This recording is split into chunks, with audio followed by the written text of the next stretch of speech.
Sa kasalukuyan ay wala pang purong Pinoy sa NBA pero umaasa si Assistant Coach Jimmy Alapag na may makapapasok sa hinaharap.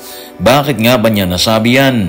Ano ang kanyang basihan sa isyong yan? Si Benny Boatwright sinasabing pumayag para maging isang naturalized player ng Gilas Pilipinas. Ano ang magiging role niya dito? Papalitan nga ba niya si Justin Brownlee? Tutukan po natin ang lahat ng yan. Pero bago yan, hihingi po tayo ng isang subscription sa lahat ng dumadaan sa ating munting channel kung nagugustuhan nyo ang ating palabas. Kung medyo mabigat ang subscription, siguro kahit isang like at isang share na lang po yan. Okay na po ako dyan. Maraming salamat. Nagsimula kay Johnny Abarrientos, tumawid kay Kobe Paras, at ngayon ay kay Kai Sotto ang issue ng unang Pilipinong maaaring makatawid sa NBA. Usap-usapang sasalang muli si Kai Sotto sa NBA Summer League para muling subukan ang kanyang kapalaran.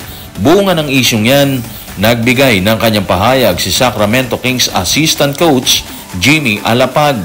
Ano nga kaya ang sinabi niya tungkol sa isyong yan? Tutukan po natin ang sinabi ni Coach Jimmy sa report ni Venancio Valencia Jr. ng Spain. Trabaho lang. Sa tingin ko gaano man nag-evolve yung laro kahit nung araw kung saan matatangkad yung namamayani at ngayon tingnan mo kung saan ito patungo.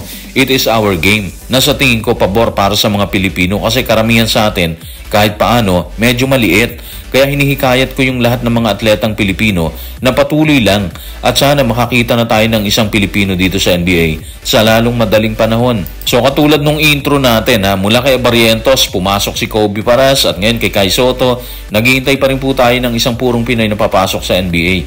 Sana nga sa lalong madaling panahon, di ba? Hindi naman talaga imposible kasi tingnan natin yung kapalaran ni Assistant Coach Jimmy Alapag. Sino makapagsasabi na papasukan niya yung NBA bilang Assistant Coach, di ba? Ibig sabihin, posible po talaga yon. Hindi lang natin alam sa ngayon kung sino yung purong Pinoy na yun na makakapasok sa NBA para maglaro. Marami naman tayong talent or players na may kalidad yung laro.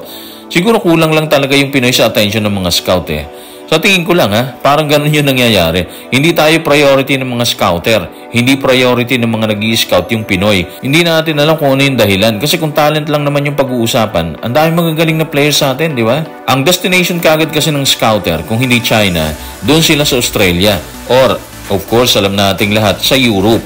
Doon sila talaga pumupunta para mag-scout. Ang Pilipinas, walay po ata sa kanila talaga. Habang umaasa si Coach Jimmy Alapag na merong isang purong Pilipino na makapasok sa NBA, lumutang naman ang isang malaking development para sa Gilas Pilipinas na nakatakdang sumabak sa bakbakan ngayong July 2-7 para harapin ang Latvia at Georgia sa Olympic Qualifying Tournament. Ano nga ba ang malaking development na yan para sa pambansang koponan? Tutukan po natin ang pahayag ng isang taong hindi nagpakilala sa report ni Musong Castillo ng Inquirer. O naman, pumayag si Benny Boatwright na maglaro para sa atin sa Pilipinas bilang naturalized player. Sisimulan ng SBP ang proseso ng naturalization sa lalong madaling panahon. Actually, hindi naman nakakagulat yung balita. Kasi dati na nating narinig kay Coach Tim na dati na rin nilang hinikayat si Benny Boatwright para sumali sa Gilas Pilipinas bilang naturalized player, hindi ba? So para sa akin, magandang development po yun. Makakatulong talagang dating import ng SMB sa pambansang koponan. Walang duda po yan.